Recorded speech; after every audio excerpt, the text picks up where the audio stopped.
যে Kim Jong উনকে দেখেন, চিনেন? কিম জং উনকে চিনেন? কোথাকার প্রেসিডেন্ট?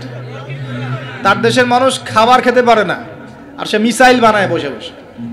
আর আমেরিকা পশ্চিমা থেকে ভয় দেখায়, ভয় দেখায় না? দেখেছেন? ওর ওই উত্তর কোরিয়া হামলা চালাতে হলে 100 বার চিন্তা করতে হবে পশ্চিমাদেরকে। হ্যাঁ, কারণ সে 8-10টা মুসলিম কান্ট্রির মতো না যাদের কাছে এরকম কোনো অস্ত্র নাই। কথা বুঝতে পারছেন? ওকে অত সহজে কিন্তু কেউ আক্রমণ করবে না। তারপরেও আবার চায়নার সাথে ওর বন্ধুত্ব আছে, রাশিয়ার সাথে ওর বন্ধুত্ব আছে, ঠিক আছে? এর একটা অ্যালায়েন্স, এটাকে জিও পলিটিক্যাল ভাষায় ওদের অ্যালায়েন্স বলে। তো ওরা শক্তিশালী হলো কিভাবে? শুধুমাত্র ফাইন্যান্স দিয়ে না, এখানে পলিটিক্যাল ভিত্তি শক্ত, অস্ত্র শস্ত্র তাদের আছে। এখন বহির্বিশ্বের শত্রুরা ওদের দিকে চোখ তুলতে পারছে না, এত সহজ না। তো দেখেন আমাদের পিছিয়ে পড়ার এগুলোও কারণ আছে। মুসলিম কান্ট্রিগুলোর দিকে তাকায় দেখেন, কয়টা মুসলিম কান্ট্রি এইসব ক্ষেত্রে স্বয়ংসম্পূর্ণ? কয়টা কান্ট্রি দেখবেন আপনি? হ্যাঁ, বিশ্বকাপ আয়োজন করে বেড়াচ্ছে, বিশ্বকাপ ফুটবল আয়োজন করে বেড়াচ্ছে, পাশে ইয়েমেন সিরিয়ার মানুষ খেয়ে না খেয়ে মরে যায়, দেখার সুযোগ নাই। কি করছে? ওইখানে বেস ক্যাম্প দিয়ে রেখেছে পশ্চিমাদের জন্য, ওখানে বেস ক্যাম্প ঘাঁটি দিয়ে রেখেছে পশ্চিমাদের জন্য। এবং বহু মুসলিম কান্ট্রি যারা মানে আমাদের কাছে এখন আইডল হয়ে বসে আছে, ভিতরে ভিতরে ইহুদি খ্রিস্টানদের সাথে বন্ধুত্ব করে বসে আছে। তারা উঠতে বললে ওঠে, তারা বসতে বললে বসে, ওদের ইশারায় কাজ করে কি না? জিও পলিটিক্যাল ভিত্তি দুর্বল, ইকোনমিক ভিত্তি দুর্বল, ফাইন্যান্স দুর্বল, আর আমরা আধ্যাত্মিকত্ব তো দুর্বলই। তো সব মিলিয়ে এই যে 100 বছরে আমরা পিছিয়ে পড়লাম, এখানে 100টা কারণ খুঁজে বের করা যাবে। প্রায় 1200 থেকে 1250 বছর পর্যন্ত এই পুরো বিশ্বটাকে আলোর পথ দেখিয়েছে মুসলিমরা। কত বছর? প্রায় 1200 বছর। এই তো সেদিন 1912 থেকে 1924-এর মধ্যে প্রথম বিশ্বযুদ্ধ হয়েছে। তখন ওসমানীয় খেলাফতে যারা ছিল এরা মূলত রাশিয়ার পক্ষ নিয়েছে, আর এগেনস্টে ছিল ব্রিটেন এবং তার মিত্র বাহিনীরা। ফলশ্রুতিতে দেখা যায় যে উসমানীয় খেলাফতটা ধ্বংস হয়ে যায়, জেরুজালেম দখলে চলে যায়, এবং বিশ্বের মধ্যে একটা শেল যেটা বাকি ছিল ইসলামিক শাসনতন্ত্রের, সেটা নষ্ট হয়ে যায়। 1924 থেকে শুরু করে এখন এই যে 2000 কত চলছে? 100 বছর হতে চলছে। প্রায় 100 বছর পার হয়ে যাচ্ছে। এই বিশ্বের political section, economic section, finance, military section, আপনার মিডিয়া, প্রযুক্তি, অস্ত্রশস্ত্রের যে মজুদ, সব ক্ষেত্রেই মুসলমানরা বিগত 100 বছরে পিছিয়ে পড়েছে। এটাই সত্য কথা। বিগত 100 বছরে আমরা পিছিয়ে পড়েছি। 1200 বছরের হিস্ট্রি একটু পড়ে দেখবেন, নবী সাল্লাল্লাহু আলাইহি ওয়াসাল্লামের জীবনীটা একটু পড়ে দেখবেন, সাহাবীদের জীবনীগুলো পড়ে দেখবেন। তারপরে যে 1200 বছরের কথা আমি বলছি, ইতিহাসগুলো একটু পড়ে দেখবেন। দেখবেন আমরা কোন জাতি ছিলাম, বিগত 100 বছরে আমরা কোন জাতি হয়েছি। এখনকার প্রজন্মকে আমাদের শেকড় চেনাতে হবে কি হবে না?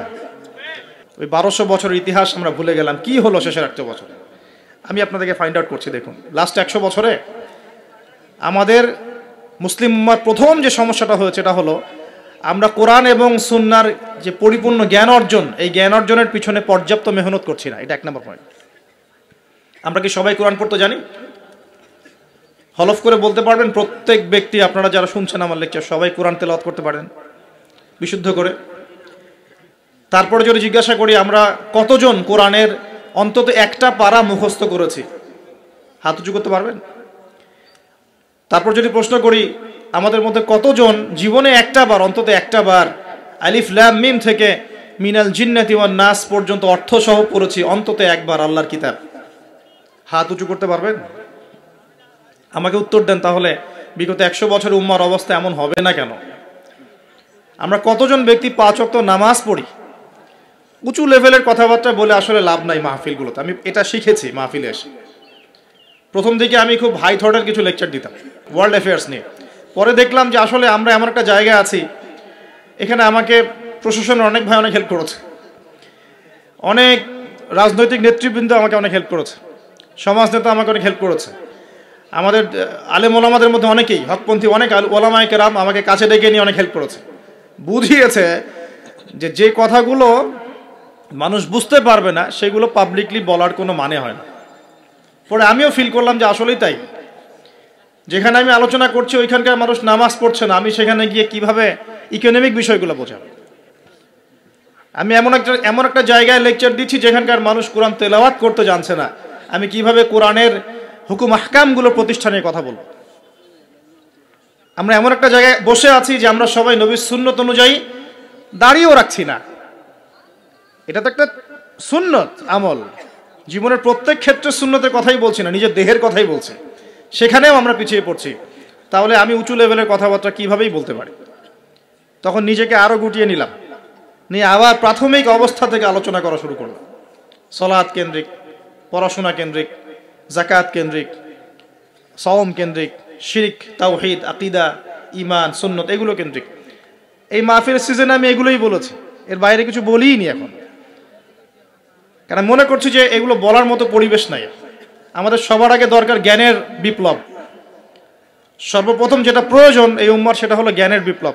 প্রত্যেক ব্যক্তিকে আল কোরআন তেলাওয়াত করা শিখতে হবে আগে। ওয়াদা করেন, রাজি আছেন কিনা?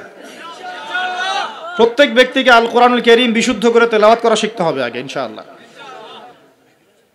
ইনশাআল্লাহ যদি আমি আগামী বছর আসি, আমি 5টা কাজ আপনাদেরকে দিয়ে যাচ্ছি।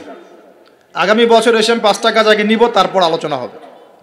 1 নাম্বার, সবাইকে বিশুদ্ধ কোরআন তেলাওয়াত করা শিখতে হবে, 1 নাম্বার। 2 নাম্বার,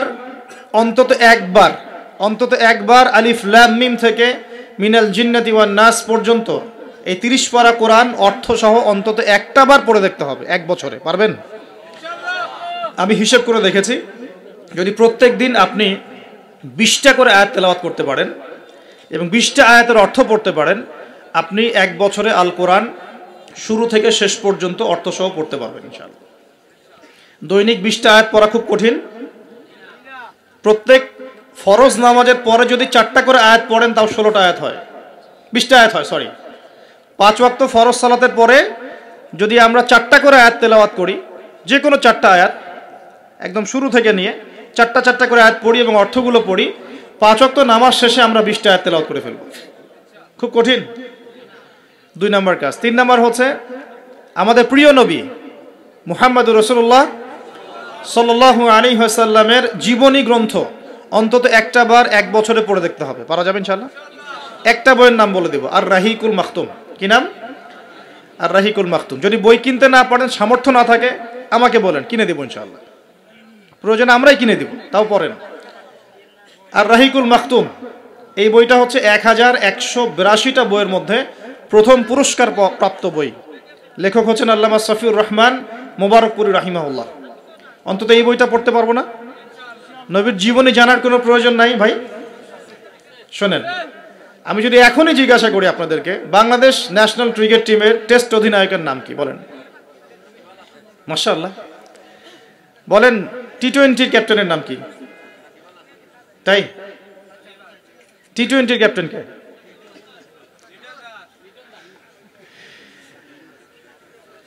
ওডিআই ক্যাপ্টেন কে? আর্জেন্টিনার 3 জন প্লেয়ারের নাম বলতে পারবেন? ব্রাজিলের 5 জন প্লেয়ারের নাম বলতে পারবেন? বাংলাদেশের ফিল্ম ইন্ডাস্ট্রির 10 জন নায়কের নাম বলতে পারবেন?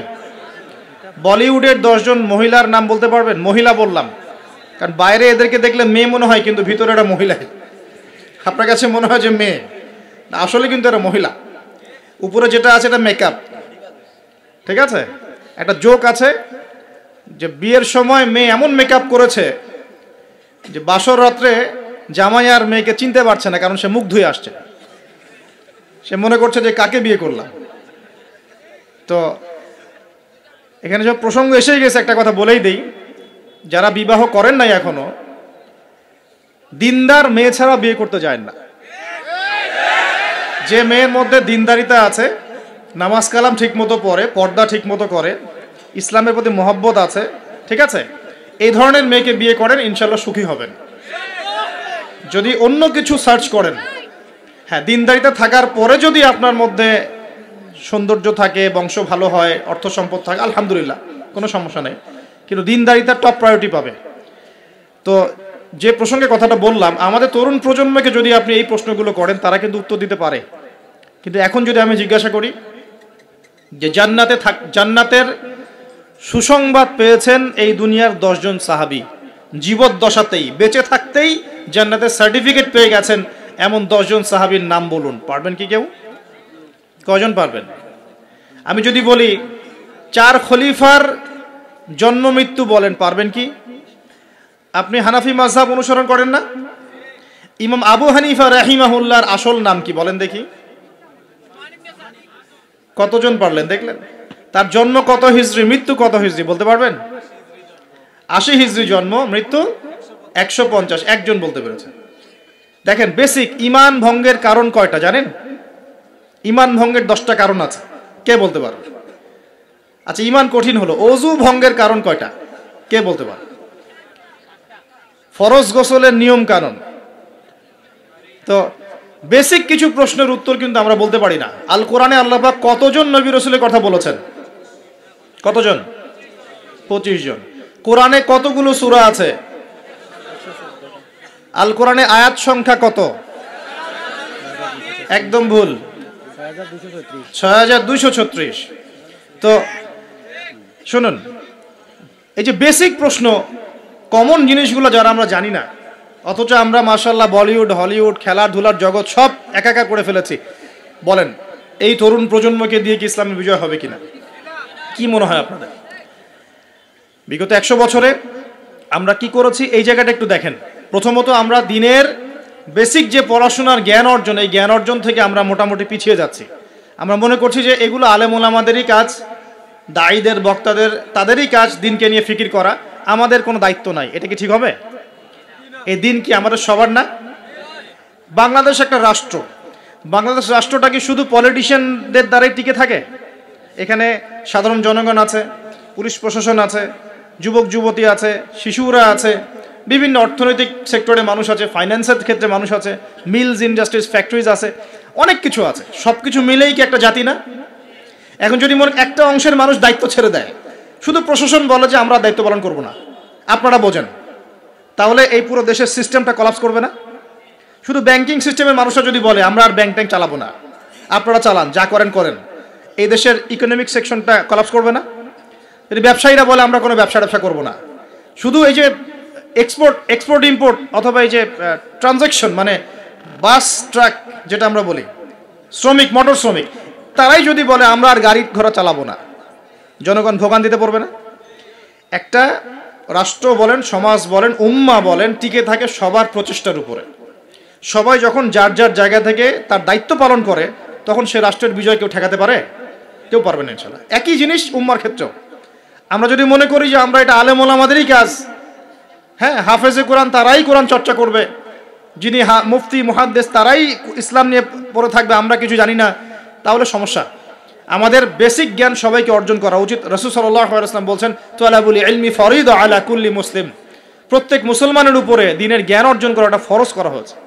আমরা কি পড়াশোনা করবো ইনশাআল্লাহ? একটু বেসিক পড়াশোনা করবেন, কোরআন পড়াটা শিখুন, অন্তত পক্ষে নবী সাল্লাল্লাহু আলাইহি ওয়াসাল্লামের 40টা হাদিস মুখস্থ করেন, বেসিক কিতাবগুলো পড়েন, যেমন রিয়াদুস সালেহিন, বুলুগুল মারাম, মিশকাতুল মাসাবি, হাদিসে আরবাঈন, ফয়জুল কালাম, বেসিক বইগুলো একটু পড়ার চেষ্টা করেন। নবী সিরাতগুলো পড়েন, ইসলামের ইতিহাসগুলো পড়েন, আকীদার বইগুলো পড়েন। এরপরে আপনি কোনো মাসআলায় ঠেকে গেলে ইমাম সাহেব আছেন, আলেম আছেন, মুহাদ্দিস আছেন, মুফতিরা আছেন, তাদেরকে জিজ্ঞাসা করবেন এবং তাদের সাথে পরামর্শ না করে দিন পালন করবেন না, অবশ্যই পরামর্শ করবেন। আল্লাহ পাক তৌফিক এনায়েত করুন। কাজ দিয়ে যাচ্ছি, কোরআন তেলাওয়াত শিখতে হবে, নবীর জীবনী একবার পড়তে হবে, একবার টপ টু বটম কোরআনের অর্থ পড়বেন। আরেকটা কাজ দিব, সেটা হলো নবী সাল্লাল্লাহু আলাইহি ওয়াসাল্লামের 40 হাদিস কমপক্ষে মুখস্থ করতে হবে। পারা যাবে ইনশাআল্লাহ? 1 বছর সময় থাকলো, পারবেন তো ইনশাআল্লাহ? উম্মার পিছিয়ে পড়ার কারণ প্রথমত জ্ঞান থেকে পিছিয়ে পড়া। শুধু এই জ্ঞান নয়, আমরা কিন্তু অনেক ক্ষেত্রে বিশ্বে যে জ্ঞানগুলো মানে প্রয়োজন হচ্ছে, যেমন আইসিটি, আপনার medical science, engineering, philosophy, economics, geopolitics, যে বিশ্বকে ডিল করতে যে জ্ঞানগুলো দরকার, এই জ্ঞানগুলো অর্জনের ক্ষেত্রেও কিন্তু আমরা অনেকে পিছিয়ে পড়ছি না? পড়ছি কি না? একজন ইমাম সাহেব কেন জানবেন না যে ওয়ার্ল্ডে কি হচ্ছে? কেন জানবেন না? জানা উচিত কি না? একজন মুফতি সাহেব কেন বুঝবেন না যে বিশ্বের অর্থনীতি কিভাবে চলছে? কেন বুঝবেন না? বুঝতে হবে কি না? না হলে বিশ্বকে আমি ডিল করব কিভাবে? অতএব এই জেনারেল সেকশনের পড়াশোনা এটাও ফেলে দেওয়া যাবে না। আপনি কথা বুঝতে পারছেন? জেনারেল সেকশনের পড়াশোনাটাকেও ফেলে দেওয়া যাবে না, বরং এই পড়াশোনাটাকে ইসলামের সাথে কম্বাইন্ড করে আপনাকে আগামীতে চলতে হবে। পারা যাবে ইনশাল্লাহ? আল্লাহ পাক তৌফিক দিক। অনেকে ভাই দেখি নামাজ শুরু করেছেন, এখন মাদ্রাসায় ভর্তি হতে যাচ্ছেন, এদিকে আপনি অনার্স পড়া শুরু করেছেন, হ্যাঁ মাস্টার্স দিচ্ছেন, বলছেন এখন আর অনার্স মাস্টার্স ভালো লাগে না, আমি সব বাদ দিয়ে মাদ্রাসায় ভর্তি হব। সবাই কি মাদ্রাসায় পড়তে পারবে? সম্ভব? আপনি যে সাবজেক্টে পড়ছেন ওই সাবজেক্টে পড়াটা শেষ করেন, শেষ করে ওই জ্ঞানটাকে আপনি ইসলামের কল্যাণে কাজে লাগানোর চেষ্টা করেন। ইনশাআল্লাহ চলে যাচ্ছে, ইনশাআল্লাহ দেখবেন আপনার ওই জ্ঞান। দেখুন আইয়ামে জাহিলিয়াতে সেই 23 বছর পরিবর্তন হয়েছে কোরআন এবং সুন্নাহর জ্ঞানের মাধ্যমে। কিন্তু নবী সাল্লাল্লাহু আলাইহি ওয়াসাল্লাম এই কোরআন সুন্নাহর জ্ঞানকে সাহাবীদের মধ্যে ছড়িয়ে দিয়েছেন এবং তারা সেই জ্ঞানের আলোকে তাদের ব্যক্তিজীবন পরিবর্তন করেছেন, তাদের পরিবার পরিবর্তন করেছেন, তাদের আকীদা বিশ্বাস পরিবর্তন করেছেন। দুনিয়ার যে বস্তুবাদিতা, এখান থেকে পরকালের চেতনা জাগ্রত হয়েছে। আল্লাহ পাকের আদেশের সামনে আত্মসমর্পণের চেতনা নিয়েছেন। এক পর্যায়ে তারা কিন্তু দিনের জন্য সংগ্রাম করেছেন, কষ্ট স্বীকার করেছেন। প্রয়োজনে তারা কিন্তু মক্কা থেকে হিজরত করে মদিনাতেও চলে গেছেন। মানে তারা সব কিছুই করেছেন, কিন্তু শুরুটা হয়েছিল কি দিয়ে? জ্ঞানের চর্চার মধ্য দিয়ে। তাহলে আমাদের প্রথম কি দরকার ভাই? কোরআন এবং হাদিসে কেন্দ্রিক জ্ঞানের চর্চা। আল্লাহ পাক সবাইকে করার তৌফিক এনায়েত করুন, আমিন। আর এই জ্ঞান চর্চাটার কথা বলি, একা একা হবে না, ওস্তাদ লাগবে কি না? টিচার লাগবে, ওস্তাদ লাগবে। যে যে সেক্টরে জ্ঞান অর্জন করছেন সেখানকার ওস্তাদদের সাথে সুসম্পর্ক রেখে বরেণ্য উলামায়ে কেরামদের সাথে সহবতে থেকে আপনি জ্ঞানের চর্চা করেন, ইনশাআল্লাহ তাআলা আল্লাহ পাক আপনার জ্ঞানে বরকত দান করুন, আমি দোয়া করি। দ্বিতীয় যে বিষয়টা আমরা পিছিয়ে পড়েছি বিগত 100 বছরে, সেটা হলো আমরা জানি অনেক কিছুই, জানা অনুযায়ী আমল সবাই করি না। এটা হচ্ছে দ্বিতীয় রিজন। আমরা অনেক সময় অনেক বড় বড় কথা বলি, কিন্তু কথা অনুযায়ী কাজ নাই। অনেক কিছু জানি ঠিকই, কিন্তু আমল করতে পারি না। আমরা একটা সূত্র ফলো করলেই জানা অনুযায়ী আমল করতে পারবো ইনশাআল্লাহ। আমি কি সূত্রটা বলে দিব? সূত্রটা হচ্ছে, একজন ব্যক্তিত্ব আছে আমাদের সামনে, সেই ব্যক্তিত্বকে হুবাহু কপি পেস্ট করতে হবে। কাট পেস্ট আছে না, কপি পেস্ট, এরকম কপি পেস্ট করতে হবে একজন ব্যক্তিত্বকে। তার নাম মুহাম্মদুর রাসূলুল্লাহ সাল্লাল্লাহু আলাইহি ওয়াসাল্লাম। আজকে রাত্রে লেকচার শুনলেন, বাসায় গিয়ে ঘুমাবেন, এমনি এমনি ঘুমাবেন না। ঘুমানোর আগে বিসমিল্লাহ বলে লাইটটা অফ করবেন, বিছানাটা বিসমিল্লাহ বলে ঝাড়বেন, ঠিক আছে? ওয়াশরুম থেকে পারলে ওযু করে আসবেন। মশারি দিচ্ছেন, লাইটস অফ করছেন, পাত্র যেগুলো আছে সেগুলো একটু ঢেকে রাখবেন বিসমিল্লাহ বলে, দরজা লাগাবেন বিসমিল্লাহ বলে। এরপর 3 বার পড়বেন সূরা ইখলাস একবার, সূরা ফালাক একবার, সূরা নাস একবার, পরে হাত একত্রিত করে ফু দিয়ে গা মাসাহ করবেন। এই কাজটা 3 বার করবেন। একবার আয়াতুল কুরসি পড়বেন, সূরা বাকারার 255 নম্বর আয়াত, আল্লাহু লা ইলাহা ইল্লা হুয়াল হাইয়ুল কাইয়ুম, এটা শেষ পর্যন্ত। এরপর সূরা বাকারার শেষের 3টা আয়াত পড়বেন, লিল্লাহি মা ফিস সামাওয়াতি, এখান থেকে ফানসুরনা আলাল কওমিল কাফিরিন পর্যন্ত। তারপর ডান কাতে পাশ ফিরবেন, বলবেন আল্লাহুম্মা বিইসমিকা আমুতু ওয়া আহইয়া। হাত নিবেন, হাতে গুনতে থাকবেন সুবহানাল্লাহ সুবহানাল্লাহ সুবহানাল্লাহ 33 বার, আলহামদুলিল্লাহ আলহামদুলিল্লাহ আলহামদুলিল্লাহ 33 বার, আল্লাহু আকবার আল্লাহু আকবার আল্লাহু আকবার 34 বার। ঘুমিয়ে যাবেন। এখন যদি আপনি 6 ঘন্টা ঘুমান, আপনি নবী সাল্লাল্লাহু আলাইহি ওয়াসাল্লামের সুন্নত অনুযায়ী ঘুমিয়েছেন, প্রত্যেক ঘন্টা ঘুমানোর জন্য আল্লাহ আপনাকে নেকি দিবে ইনশাআল্লাহ। এমনি ঘুমালে নেকি হতো না, রেস্ট নেওয়া হতো। আমি একজন ব্যক্তিত্বের কথা বলছি, যার প্রতিটা কাজ অনুসরণ করলে ইনশাআল্লাহ জানা অনুযায়ী আমলটা হয়ে যাবে, আল্লাহর কাছে আমরা মাকবুল হব ইনশাআল্লাহ। পারা যাবে ইনশাআল্লাহ। ঘুম থেকে উঠলেন, এমনি এমনি উঠে চলে যাবেন না।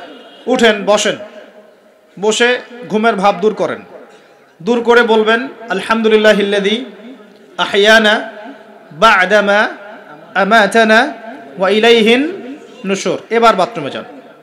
বাথরুমে গিয়েই বাথরুমে ঢুকে গান গাওয়া শুরু করবেন না।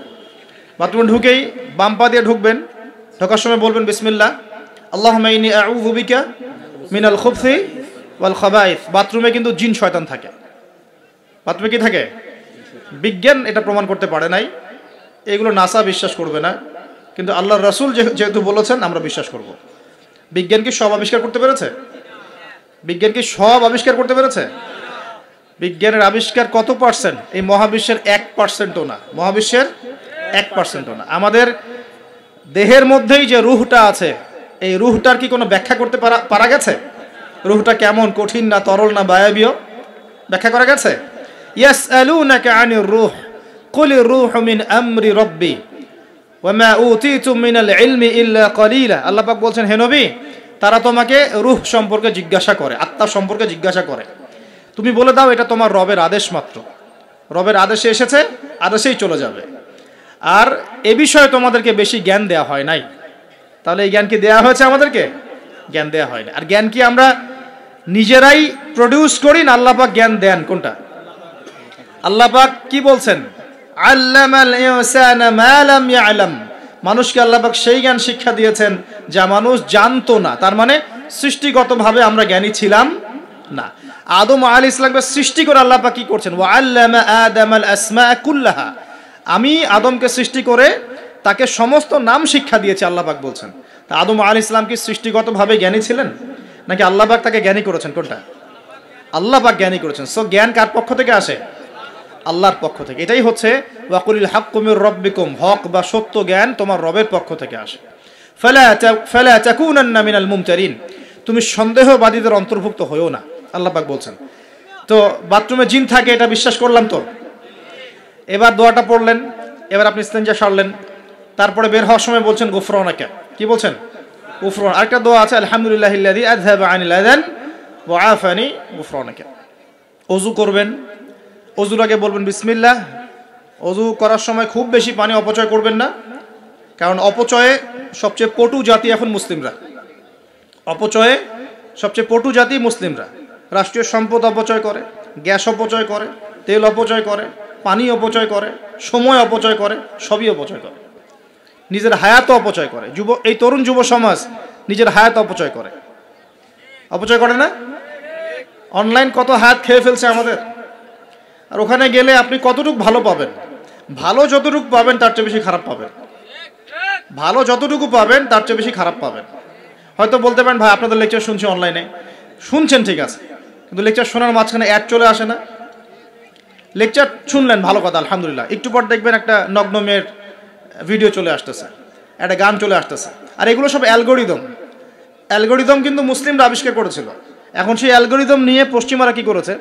অ্যালগোরিদম দিয়ে আপনার ব্রেনটাকে সেট করা হয়েছে। মানে আপনি যেই ভিডিওটা একটু বেশি সময় দেখবেন, ঠিক আছে, বা যে বিষয়ে একটু কথাবার্তা বলবেন, দেখবেন সেটা ওরা ক্যাচ করবে। ক্যাচ করে আপনি যখন পরে এই ফেসবুকে ঢুকবেন, দেখবেন সেই ভিডিও আপনার সামনে, ওই সিমিলার ভিডিওস আপনার সামনে আসতেই আছে, আসতেই আছে, আসতেই আছে। ওরা কিন্তু অ্যালগোরিদম দিয়ে আপনাকে ট্রেস করেছে। মানে আপনি ফেসবুক চালাচ্ছেন না, ফেসবুক আপনাকে চালাচ্ছে এখন। কথা বুঝতে পারছেন? আচ্ছা, আসুন সামনে যাই। এবার ওযু করলেন, প্রথমে বিসমিল্লাহ বললেন, শেষে বলবেন কি? আশহাদু আল্লা ইলাহা ইল্লাল্লাহ ওয়াহদাহু লা শারীকা লাহু ওয়া আশহাদু আন্না মুহাম্মাদান আবদুহু ওয়া রাসূলুহু। তার আগে মিসওয়াক করে নেবেন। কি করবেন? মিসওয়াক মানে ব্রাশ, ঠিক আছে, কোনো সমস্যা নেই। ব্রাশ করছেন, ওকে, আদায় হয়ে গেছে ইনশাআল্লাহ। মুখ পরিষ্কার করা, দুর্গন্ধ দূর করা। এই যে ওযু করলেন সুন্দর করে নবী সাল্লাল্লাহু আলাইহি ওয়াসাল্লামের মতো, আল্লাহর নবী বলছেন যে ওই ব্যক্তির জন্য জান্নাতের 8টা দরজা খুলে যাবে ইনশাআল্লাহ। জান্নাতের 8টা দরজা ওই ব্যক্তির জন্য খুলে যাবে ইনশাআল্লাহ তাআলা। এবার আপনি কাপড় পরছেন, এমনি এমনি পড়লে নাকি নাই, পড়ার সময় ডান দিক থেকে পড়ছেন এবং বলছেন আলহামদুলিল্লাহিল্লাযী কাসানি হাযা ওয়া রাযাকানিহি মিন গায়রি হাওলিন মিন্নি ওয়ালা কুওয়া। আপনি কাপড় পরলেও নাকি পাচ্ছেন আলহামদুলিল্লাহ। আয়না দেখছেন, ফ্রেশ হচ্ছেন, চুল আঁচড়াচ্ছেন, আপনি ডান দিক থেকে স্টার্ট করেন। এবং এখানে বলে রাখি যে বর্তমান যে চুলের কাটিংগুলো চলছে, এইসব কাটিং চলবে না। এই ডানে বামে কোনো চুল নাই, আর মাঝখানে চুল দিয়ে কি বলবো এটা, হ্যাঁ, কুজা বলে আরবি দিয়ে মনে হয় সম্ভবত। এইসব কাট চলবে না। যদি একদম ছোট করতে চান তাহলে সামন পিছন সমান হবে, আর্মি ছাট, একদম একদম সামন পিছন সমান। আর না হলে বাবরি, কাঁধ, কান, কানের লতি এই পর্যন্ত আপনি রাখতে পারেন। যার নাই তার তো প্রশ্নই নাই, যার নাই তার তো আর বলে লাভ নাই। যার আছে, নবীজি বলেছেন সাল্লাল্লাহু আলাইহি ওয়াসাল্লাম, যার চুল আছে সে যেন চুলের যত্ন নেয়। কে বলেছেন? দেখেন, ইসলাম আপনাকে চুল আঁচড়ানো শিখিয়েছে। আপনি ইসলামে কি চাচ্ছেন? ইসলাম এমন একটা দিন বা জীবন ব্যবস্থা যেখানে আপনি জীবনের প্রতিটা বিষয়ের সমাধান তো পাবেনই, ইভেন আপনি চুল কেমন করে আশ্রাবেন সেটাও ইসলাম আপনাকে শিখাবে ইনশাআল্লাহ। হায়েজ হয়েছে, নেফাস হয়েছে, হ্যাঁ, অজু ইস্তেঞ্জা করেছেন, টয়লেট করেছেন, কিভাবে পবিত্রতা অর্জন করবেন, গোসল ফরজ হয়ে গেছে কিভাবে গোসল করবেন, কিভাবে নামাজ পড়বেন, কিভাবে পরিবার চালাবেন, কেমন করে ব্যবসা করবেন, কেমন করে সমাজ চালাবেন, কোন বিষয়টা বলা বাকি আছে কোরআন এবং হাদিসে বলেন তো? একটা বিষয় দেখাতে পারবেন যেটা কোরআন এবং সুন্নায় নাই? এটাই তো প্রমাণ করে যে ইসলাম আল্লাহ রাব্বুল আলামিনের পক্ষ থেকে নাজিলকৃত সর্বশ্রেষ্ঠ এবং আসমানি গ্রন্থ, আসমানি দিন, যেটা আল্লাহ পাক জমিনবাসীর জন্য নাজিল করেছেন। কিভাবে আপনি কম্পেয়ার করবেন কোনটা সত্য কোনটা মিথ্যা? আপনি সবগুলো ধর্মগ্রন্থ নিয়ে বসে দেখেন যে প্রত্যেকটা ধর্মগ্রন্থের মধ্যে কি জীবনের প্রতিটা বিষয়ের সমাধান আছে কি না, ঘেটে দেখেন। যদি দেখেন যে না, সবগুলো ধর্মগ্রন্থ ঘেটেছি, শুধু কোরআন এবং হাদিসে পেয়েছি যেখানে প্রতিটা বিষয়ের সমাধান আছে, তাহলে নিঃসন্দেহে এটা আল্লাহ পাকের পক্ষ থেকে এসেছে, সহজ। আর যখন জেনে যাবেন এটা আল্লাহর পক্ষ থেকে এসেছে, তখন আমাদের কর্তব্য তার সামনে আত্মসমর্পণ করা। আল্লাহ পাক আমাদের সবাইকে পরিপূর্ণ মুসলমান হওয়ার তৌফিক দান করুন। ওযু শেষ, এবার যাবেন নামাজে যাওয়ার সময় বাসা থেকে বের হচ্ছেন, আল্লাহর রাসূল শিখিয়েছেন আপনাকে বলতে হবে বিসমিল্লাহ, বিসমিল্লাহি তাওয়াক্কালতু আলাল্লাহ ওয়ালা হাওলা ওয়ালা কুওয়াতা ইল্লা বিল্লাহ। বের হলেন, আপনার সাথে একজন ফেরেশতা থাকবেন ইনশাআল্লাহ, শয়তান দূরে চলে যাবে ইনশাআল্লাহ। মসজিদে যাচ্ছেন, যাওয়ার সময় চুপচাপ থাকবেন না, দোয়া পড়বেন, জিকির করবেন। একটা দোয়া আছে, এটাও পড়তে পারেন, আল্লাহ নবী পড়তেন। তিনি বলতেন আল্লাহুম্মা ইজআল ফি কলবি নূরা, হে আল্লাহ আমার কলবে নূর দাও, ওয়া ফি লিসানি নূরা, আমার লিসান বা জিহ্বায় জবানে তুমি নূর দাও, ওয়া ফি সামঈ নূরা, আমার শ্রবণ ইন্দ্রিয়তে নূর দাও, আলো দাও, ঠিক আছে, ওয়া ফি বাসরি নূরা, আমার দৃষ্টি শক্তির মধ্যে নূর বা আলো দাও, ওয়া আন ইয়ামিনি নূরান, আমার ডান দিকে আলো দাও, ওয়া আন শিমালি নূরান, আমার বাম দিকে আলো দাও, হ্যাঁ, ওয়া মিন খালফি নূরান ওয়া মিন তাহতি নূরা, আমার উপরে নিচে তুমি নূর দাও। আল্লাহুম্মা ইজআল ফি নাফসি নূরা, আল্লাহ আমার নফসের মধ্যেই তুমি নূর বা আলো দাও। এরকম দোয়া আছে, আরো অনেক শব্দে আসছে, এটা ছোটটা বললাম, এটা বড় ভার্সনও আছে, এই দোয়াটা অনেক বড়, তো এই দোয়াটাও পড়তে পারেন। নূর বা আলো কার পক্ষ থেকে আসে? দুনিয়াতে যদি আমরা এই জাহেলি পরিবেশে, অন্ধকারাচ্ছন্ন সমাজে আমরা যদি আলো চাই, আল্লাহর নূর ছাড়া কোনো গতি নাই। আল্লাহ পাক নূর দিলে আপনি আলো পাবেন। আল্লাহ পাক খিদর আলাইহিস সালামকে নূর দিয়েছিলেন না? নৌকা কেন ফুটা করছেন মানুষ বুঝতে পারছে না, খিদর আলাইহিস সালাম বুঝতে পারছেন ফুটা না করলে সমস্যা আছে, জলদস্যু নিয়ে যাবে। মনে আছে গল্পটা? কোন সূরায়? কোন সূরা? সূরা কাহফ। বাচ্চাকে কেন হত্যা করলেন মানুষ বুঝতে পারছে না, মুসা আলাইহিস সালামও বুঝতে পারছেন না। খিদর আলাইহিস সালাম বলছেন এই বাচ্চাকে হত্যা না করলে বড় হয়ে বড় কাফের হতো, আর পুরো মানে বাবা মাকেও পর্যন্ত কাফের বানাতো। দেয়ালটা কেন নির্মাণ করলেন মুসা আলাইহিস সালাম বুঝতে পারছেন না।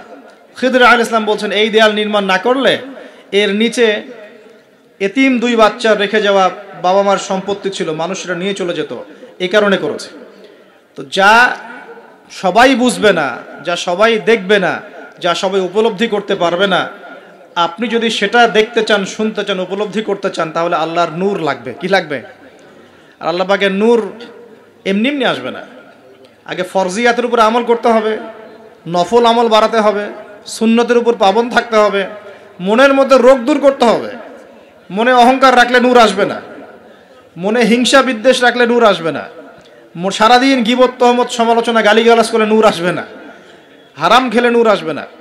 এক কথায় তাসকিয়া বা আত্মশুদ্ধি অর্জন না করতে পারলে নূর আসবে না। আর আল্লাহর নূরওয়ালা মানুষদের কাছে গেলে ইনশাআল্লাহ নূর আসবে। এরকম মানুষ তো খুঁজে পাওয়া এখন মুশকিল না? আমরা মোটামুটি সবাই দিন দিন কেমন জানি বস্তুবাদী হয়ে যাচ্ছে। বস্তুবাদী মানে দুনিয়ার ফিকিরটা বেশি, দুনিয়া ঠিক রেখে তারপর পরকাল করতে চাই, তাই না ভাই? আল্লাহ পাক আমাদেরকে বোঝার তৌফিক দেখ যে এই দুনিয়ার জীবনটা সংক্ষিপ্ত এবং চিরস্থায়ী নয়। আমাদের প্রতিটা কাজ পরকালীন স্বার্থে করা উচিত। আল্লাহ পাক বোঝার তৌফিক দান করুন। নামাজ পড়তে যাবেন, এবার নামাজের মধ্যে চেষ্টা করবেন আজান এবং একামত এর মাঝখানে বেশি বেশি দোয়া করার জন্য। নবীজি বলেছেন আজান একামতের মাঝখানে দোয়াগুলো আল্লাহ পাক ফেরত দেন না। আজান একামতের মাঝখানে যে কোনো দোয়া করবেন ইনশাআল্লাহ আল্লাহ পাক কবুল করবেন, যদি আপনার রিজিকটা হালাল হয়। আল্লাহ পাক তৌফিক দান করুন, আমিন। তারপরে নামাজে দাঁড়ালেন, একামত হয়ে গেছে। এখন কি নামাজ কি আমরা 4 মিনিটে 4 রাকাত নামাজ শেষ করে দিব? আমরা কি 3G 4G 5G নামাজ পড়বো, নাকি নবী সাল্লাল্লাহু আলাইহি ওয়াসাল্লামের মতো ধীর স্থিরভাবে নামাজ পড়বো? কোনটা? আর নামাজের যে কিছু মাসআলা আছে, এই মাসআলা ইখতিলাফি মাসআলাগুলো কি নিয়েই কি আমরা পড়ে থাকবো, নাকি নামাজের ভিতরে যে প্রাণ, আধ্যাত্মিকত্ব, ইহসান, মারিফত, এগুলোর ফিকির করবো? কোনটা বলেন? হাত কোথায় বাঁধবো, হ্যাঁ পায়ে পা লাগাবো কি লাগাবো না, আমিন জোরে বলবো না আস্তে বলবো, আর কি রফুল ইয়াদান করবো কিনা, ব্যাস এই তো আমাদের মাসআলা নাকি?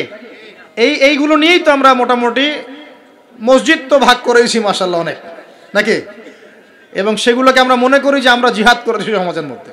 হ্যাঁ, উম্মার ঐক্য নষ্ট হয়ে গেছে। উম্মার ঐক্য কি হয়েছে? নষ্ট হয়ে গেছে। এভাবে আস্তে আস্তে উম্মার ঐক্য নষ্ট করা হয়েছে। আর উম্মার ঐক্য যে নষ্ট হোক, এটা কারা চাইবে? ইসলামের বন্ধুরা না শত্রুরা? আমরা সবাই মিলে যদি এই পুরো বাঙালি জাতি এবং আমার উম্মা যারা আছি মুসলিম, আমরা সবাই ঐক্যবদ্ধ থাকি, আমাদেরকে কি হারানো খুব সহজ, নাকি বিভক্ত হয়ে গেলে সহজ? তো বিভক্ত হয়ে যায়, এটা কারা চাইবে? নিঃসন্দেহে ইসলামের দুশমনরাই চাইবে। তো আমরা বিভক্ত হয়ে যাচ্ছি কারণে অকারণে। তো দেখুন, নামাজের মূল জিনিসটা কি? আল্লাহকে পাওয়া। নামাজে দাঁড়িয়েছি, নামাজে কতটুকু মনোযোগ থাকে, কি পড়ি বুঝি কিনা, সূরা ফাতিহার অর্থ বুঝি কিনা, সেজদায় আল্লাহকে পাই কিনা, আমি দোয়া করলে আমার চোখ দিয়ে পানি ঝরে কিনা, তেলাওয়াত বুঝি কিনা, রুকু ধীরস্থিরভাবে করি কিনা, সেজদা ধীরস্থিরভাবে করি কিনা, নামাজে কি আমি চুরি করি, এগুলো খেয়াল রাখতে হবে। স্থিরতা থাকবে। অনেকে দেখি নামাজে রুকু করেন, রুকু থেকে মাথা না তুলেই টাপাস করে সেজদায় চলে যান, করেন কিনা? এটা নামাজ চুরি করা। এই নামাজ আল্লাহর কাছে কবুল হয় না। একটা হাদিসে আসছে, বহু নামাজি আছে যাদের নামাজ শেষ হওয়ার পরে নামাজটাকে নিয়ে তাদের মুখের উপর নিক্ষেপ করে দেওয়া হয়। বলেন নাউজুবিল্লাহ। আমরা কি এমন নামাজি হতে চাই? নবী সাল্লাল্লাহু আলাইহি ওয়াসাল্লাম নামাজে দাঁড়াতেন, দুনিয়া ভুলে যেতেন, দুনিয়ার ফিকির থাকতো না কোনো, পা ফুলে যেত, তিনি টেরই পাচ্ছেন না। একটা হাদিসে আসছে, নবী সাল্লাল্লাহু আলাইহি ওয়াসাল্লাম এক রাকাতের মধ্যে প্রায় 4.5 পারা কোরআন তেলাওয়াত করেছেন। আমরা তো এতটুকু পারবো না, আমরা জানি, কিন্তু অন্তত পক্ষে 10টা আয়াত যদি পড়ি, একটা সূরাও যদি পড়ি, এটাকে ধীর স্থিরভাবে পড়া যাবে কিনা? যাবে না? একটু অর্থটা বুঝে পড়া যায় না? আমরা যখন ফাতিহা সানার পর সূরা ফাতিহা স্টার্ট করে আমরা বলি আলহামদুলিল্লাহি রাব্বিল আলামিন, আল্লাহ পাক উত্তর প্রদান করেন, বলেন হামিদানি আব্দি। আমরা বলি আর রহমানির রহিম, আল্লাহ পাক বলেন ইসনা আলাইয়া আব্দি। আমরা বলি মালিকি ইয়াউমিদ্দিন, আমরা বলি যখন, আল্লাহ পাক তার উত্তর দেন, বলেন মাজ্জাদানি আব্দি। আমরা বলি ইয়াকা না'বুদু ওয়া ইয়াকা নাস্তাঈন, আল্লাহ পাক বলেন হাযা বাইনি ওয়া বাইনা আব্দি। আমরা দোয়া করি, বলি ইহদিনাস সিরাতাল মুস্তাকিম সিরাতাল লাযীনা আন'আমতা আলাইহিম গায়রিল মাগদুবি আলাইহিম ওয়ালাদ-দাল্লিন। এরপর আল্লাহ পাক বলেন ওয়ালি আব্দি মা সাআলা, আমার বান্দা যে পথ চেয়েছে আমি তাকে তা দিলাম আলহামদুলিল্লাহ। এই যে নামাজে আল্লাহর সাথে আমরা মোনাজাত করি, মোনাজাত মানে আল্লাহর সাথে চুপে চুপে কথা বলা। মোনাজাত মানে কি? শুধু এটাকেই মোনাজাত বলে না, মোনাজাত মানে আল্লাহর সাথে চুপে চুপে কথা বলা। আমরা আল্লাহর সাথে ফিস ফিস করে এভাবে নামাজে কথা বলি, কতজন ফিল করি? প্রিয় ভাইরা, নামাজ পড়বো ধীর স্থিরভাবে। ওয়ামা খালাকতুল জিন্না ওয়াল ইনসা ইল্লা লিয়াবুদুন, আল্লাহ পাক বলছেন আমি মানুষ আর জিন জাতিকে শুধুমাত্র আমার ইবাদত করার জন্যই সৃষ্টি করেছি। সো এত তাড়াহুড়ার কিছু নাই। নামাজ পড়তেই দুনিয়া আসছি, আল্লাহর হুকুম আহকাম পালন করতেই দুনিয়া আসছি। একটু হোক না, দোকানটা 5টা মিনিট পরেই না হয় খুললেন, ঠিক আছে, ক্ষেত খামারে 5টা মিনিট পরেই না হয় গেলেন, কি এমন হয়ে যাবে? ফরজ নামাজটা অন্তত পক্ষে ধীর স্থিরভাবে পড়েন। বাসায় গিয়ে আপনি সুন্নত পড়তে পারেন, কোনো সমস্যা নেই। নফল নামাজ আপনি ইচ্ছা মতো পড়েন, আল্লাহ পাক তৌফিক দান করুন। নামাজ শেষ হয়ে আমরা কি উঠে চলে আসব, নাকি একটু সুন্নত আছে? নামাজ শেষ করার পর আরো সুন্নত আছে। নামাজ শেষ করার পরে একবার বলতে হয় আল্লাহু আকবার, তারপর 3 বার বলতে হয় আস্তাগফিরুল্লাহ আস্তাগফিরুল্লাহ আস্তাগফিরুল্লাহ। একবার বলতে হয় আল্লাহুম্মা আনতাস সালাম ওয়া মিনকাস সালাম তাবারাকতা ইয়া যাল জালালি ওয়াল ইকরাম। আরো বলতে হয় আল্লাহুম্মা আইন্নি আলা যিকরিকা ওয়া শুকরিকা ওয়া হুসনি ইবাদাতিকা। এগুলো পড়তে হবে না? গুরুত্বপূর্ণ সুন্নত। যখন সুন্নতের উপর আমল না করব তখন তো সারা জীবনের সুন্নত প্রতিষ্ঠা হবে না। তারপরে একবার আয়াতুল কুরসি পড়তে হয়। নবীজি বলেছেন সাল্লাল্লাহু আলাইহি ওয়াসাল্লাম, যে ব্যক্তি প্রত্যেক ফরজ নামাজের পর আয়াতুল কুরসি তেলাওয়াত করে মৃত্যু ছাড়া জান্নাতে যাওয়ার জন্য কোনো বাধা নাই তার। আলহামদুলিল্লাহ, মরে গেলে জান্নাতে চলে যাবে ইনশাআল্লাহ। এরপরে আরো আছে, আল্লাহুম্মা লা মানি লিমা আ'তাইত ওয়া লা মু'তি লিমা মানা'ত ওয়া লা ইয়ানফা'ু যাল জাদ্দি মিনকাল জাদ। আরো অনেক দোয়া কালাম আছে। 33 বার সুবহানাল্লাহ, 33 বার আলহামদুলিল্লাহ, 33 বার আল্লাহু আকবার, তারপর কালিমা শাহাদা, তারপরে একবার সূরা ফালাক, একবার সূরা নাস, একবার সূরা ইখলাস। এগুলো পড়ে উঠে আসবেন। আমরা কিন্তু এই সুন্নগুলোর চাইতে এখন ওই মোনাজাতকে বেশি গুরুত্ব দিই, তাই না? মোনাজাত করলেন, উঠে চলে গেলেন, তার সুন্নতগুলো আমল করবে কে? মোনাজাত তো অপেক্ষায় বসে আছেন, সালাম ফিরানো হয়ে গেছে, ব্যাস মোনাজাত 1 মিনিট শেষ, আলহামদুলিল্লাহ শেষ করলেন, কিন্তু সুন্নতগুলো আমল করবে কে? সুন্নতটা কি সরে গেল না? আমি তর্ক করতে আসিনি এই বিষয় নিয়ে। করেন বুঝলাম, আপনি করেন, ঠিক আছে করেন, কিন্তু সুন্নত আমলটা করবে কে? এই জিকির আজগার তাসবিহ তাহলিলগুলো কে পড়বে? তাহলে ওগুলো তো পড়তে হবে নাকি? ওগুলো তো পড়তে হবে। তাসবিহ তাহলিল জিকির আজগার শেষ করেন, আল্লাহ পাক তৌফিক এনায়েত করুন, আমিন।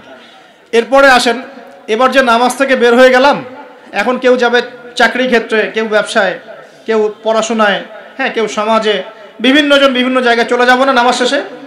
আচ্ছা, এখন ঘুমালাম নবীর মতো, উঠলাম নবীর মতো, দাঁত ব্রাশ করলাম, মাশাআল্লাহ, মেসওয়াক করলাম, ওযু করলাম, ইস্তিনজা করলাম, নামাজে গেলাম, নামাজও পড়লাম, সব কিছু নবীর মতোই করলাম সাল্লাল্লাহু আলাইহি ওয়াসাল্লাম। এখন কি ব্যবসায় গিয়ে মাপে কম দিতে পারবো? বলেন, কথা বলেন। এখন আসল জায়গায় আসেন। নামাজ তো আলহামদুলিল্লাহ পড়লাম, জিকির আজগার করলাম, তাসবিহ তাহলিল করলাম, কোরআনও তেলাওয়াত করলাম, মাশাআল্লাহ, আল্লাহ পাককে বলে আসলাম, আল্লাহ তোমারই ইবাদত করি, তোমার কাছেই সাহায্য চাই, আর কারো কাছে চাই না। এখন কি বের হয়ে আমি যখন চাকরিতে যাব বা ব্যবসায় যাব বা অন্য সেকশনে যাব, এখন কি আমি ব্যবসায় গিয়ে মাপে কম দিতে পারবো কিনা? এখন কি আমি পণ্যে ভেজাল দিতে পারবো কিনা? এখন কি আমি মিথ্যা কসম করে পণ্য বিক্রি করতে পারবো কিনা? এখন চাকরি ক্ষেত্রে গেলে আমি কি ঘুষ নিতে পারবো কিনা? আমি কি সুদ খাইতে পারবো কিনা? আমি কি বাজারে কৃত্রিম সিন্ডিকেট তৈরি করতে পারবো কিনা? বাজারে একটা রেট চলছে, আমরা পলিসি করে দামটাকে মজুত করে বাড়াই দিলাম, মানুষকে একটা ভোগান্তিতে ফেললাম, পারবো কিনা? এখানে গিয়ে আমানতের খেয়ানত করতে পারবো কিনা? দায়িত্ব অবহেলা করতে পারবো কিনা? এখানে গিয়ে আমি দুনিয়ার সামান্য স্বার্থে পরকাল বিসর্জন দিতে পারবো কিনা? পারবো? যদি পারি, তাহলে আমরা শুধু নামাজে মুসলিম হয়েছি, জীবনের সব ক্ষেত্রে এখনো মুসলিম হতে পারি নাই। আর যদি আমরা জীবনের সব ক্ষেত্রে মুসলমান হতে পারি, তাহলে ইসলামের বিজয় আসবে ইনশাআল্লাহ। আমার কথা কি বোঝা যাচ্ছে না কঠিন হচ্ছে? এখন পরিবারে আসলাম, তো পরিবারটা ইসলামী আদর্শে করবো না? আমার বাচ্চা কাচ্চা ইসলাম শিখবে না? আমাদের বাসার মেয়েরা মায়েরা পর্দা করবে না? আমার বাসায় তালিম থাকবে না? নাকি অপসংস্কৃতি থাকবে?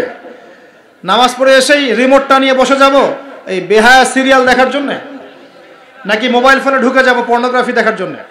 নামাজ পড়ে বের হয়ে কি সিগারেট ধরাবো? বন্ধুদের পাল্লায় বসে মাদকের আসরে বসবো? নাকি মেয়ের পিছনে ঘুরবো? নামাজ তো পড়লাম, এখন কি হবে?